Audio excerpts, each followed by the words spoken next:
दोस्तों, आज मैं जो कहानी आप लोगों को सुनाने चाहता हूँ वो है मध्य प्रदेश की एक छोटी सी रेलवे स्टेशन दलदल रेलवे स्टेशन की। दोस्तों, कुछ रास्ते ऐसे होते हैं जिन पर कदम रखने से पहले इंसान 100 बार सोचता है, और कुछ ट्रेन ऐसी होती है जिनमें चढ़ने के बाद वापसी का कोई टिकट नहीं मिलता। जी हाँ दोस्तों, आज का स्टोरी का नाम है आधी रात की आखिरी ट्रेन। दोस्तों, आज मैं आपको एक ऐसी ट्रेन की कहानी सुनाने जा रहा हूं जिसका नाम सुनते ही उस गांव के लोग आज भी कांप उठते हैं। उस स्टेशन का नाम है मध्य प्रदेश की दलदल रेलवे स्टेशन। एक ऐसी ट्रेन स्टेशन में आती है जो दिन में कभी नहीं चलती, जो किसी समय सारणी से में दर्ज नहीं है, और जिसके स्टेशन पर रात के बाद सिर्फ सन्नाटा उतर आता है। कहा जाता है जिसने भी इस ट्रेन को चलते हुए देखा या उसमें चढ़ने की हिम्मत की, वो इंसान फिर कभी पहले जैसा नहीं रहा। कुछ लोग कहते हैं कि ये ट्रेन मरे हुए यात्रियों को ढोती है, तो कुछ का दावा है कि इसके हर डिब्बे में कैद है अधूरी आत्माएं। और आज की कहानी है उस एक इंसान की जिसने डर से नहीं बल्कि सच्चाई जानने की जिद में इस भूतिया ट्रेन का सामना किया। उसका नाम था सुनील।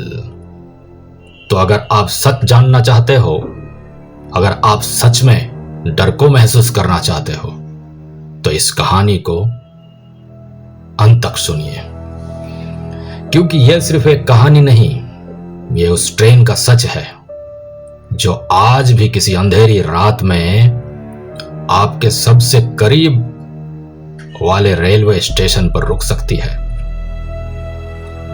गांव के लोग कहते थे कुछ ट्रेन लोहों से नहीं, अधूरी आत्माओं की चीखों से बनी होती है।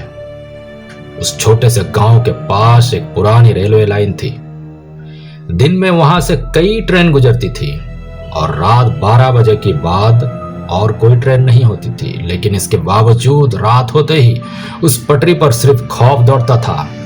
लोग उसे कहते थे चुड़ैल की ट्रेन।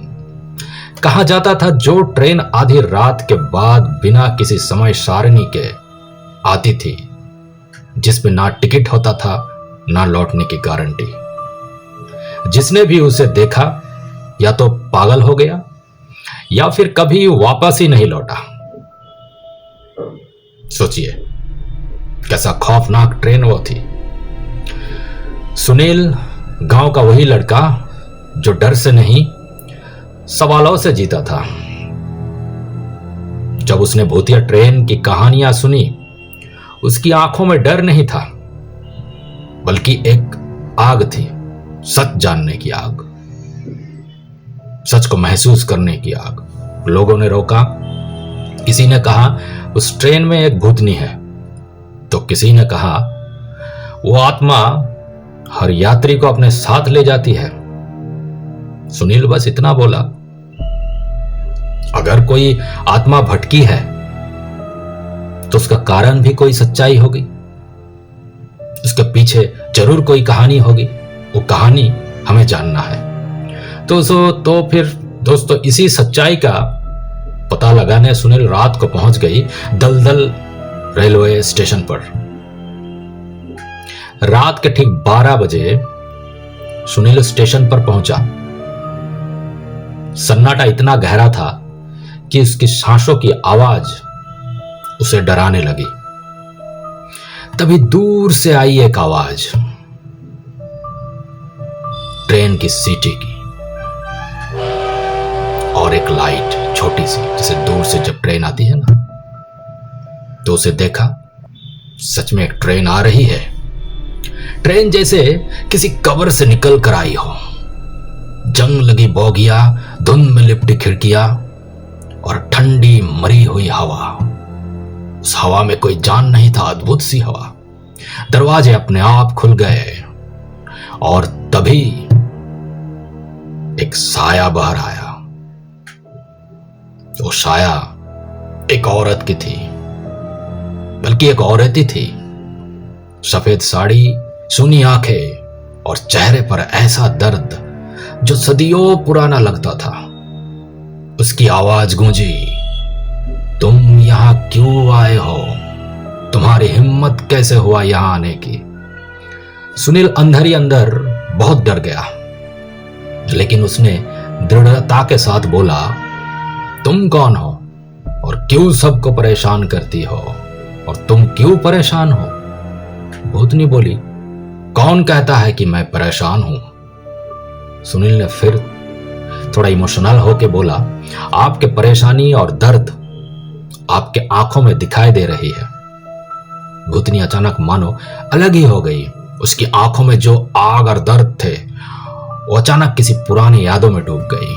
भूतनी ने धीरे से कहा, आज तक किसी ने मुझे ये नहीं पूछा। मुझे देखते ही लोग डर जाते थे और उसके आंखों में एक अजीब घृणा और भय भरी हुई रहता था। ये देखकर मुझे और गुस्सा आती थी, इसलिए उन सबको मैं पागल बना देती थी या फिर दूसरी दुनिया में लेके चले जाती थी। फिर उसने सांस रोक के कही, मैं भी कभी एक आम औरत थी। अपने ससुराल से मायके जा रही थी, अकेली, रात की ट्रेन में। उसने बताया, धीरे धीरे ट्रेन के सारे यात्री उतर गए एक एक स्टेशन आने पर, और ये दलदल स्टेशन आने से पहले अब उस डिब्बे में सिर्फ 3 आदमी और मैं थी। फिर उन तीनों की नजर मेरे गहनों पर पड़ी, मेरे जेवरात पर पड़ी, जेवर पर पड़ी। उन्होंने मेरे सारे जेवर लूट लिए और फिर उसकी आवाज टूट गई। उन्होंने मुझे चलती ट्रेन से धक्का दे दिया और फिर उस रात उसकी वही मौत हो गई, मेरी वही मौत हो गई। लेकिन कहानी यही खत्म नहीं हुई। इस स्टेशन को पार करते ही ट्रेन का एक भयानक एक्सीडेंट हुआ। 3 आदमी उसी ट्रेन में मारे गए,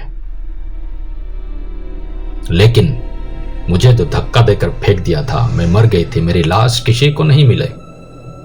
ना मेरे अंतिम संस्कार हुआ, ना मेरी आत्मा को शांति मिली। मेरी आत्मा अतृप्त रह गई। भूतनी बोली, मैं चाहती थी अपने हाथों से उन दरिंदों को सजा दूं, लेकिन वो मर गए और मैं भटकती रह गई। इसलिए जो भी इस ट्रेन में आता है उसकी आत्मा भी इस सफर का हिस्सा बन जाती है। फिर सुनील ने पूछा, तुम्हें शांति कैसे मिलेगी? भूतनी बोली, मेरे शरीर को सम्मान दो, मेरी आत्मा को बिता दो। सुनील गांव के पुजारी के पास गया, पूजा हुई, मंत्र गूंजे, हवा थम गई। पहली बार उस स्टेशन पर सुकून उतरा। उस रात के बाद वो ट्रेन फिर कभी नहीं आई, कभी नहीं लौटी। पटरी सुनी रह गई। लेकिन लोग आज भी कहते हैं, अगर आधी रात को आप उस रास्ते से गुजरते तो कहीं दूर से एक धीमी सी आवाज आती है, ट्रेन की सीटी की। शायद कोई आत्मा अब भी इंसाफ के याद कर रोते हैं। नमस्कार दोस्तों, अगर यह स्टोरी अच्छी लगी तो आप सभी please like, share and subscribe कीजिए। Thank you. जय हिंद।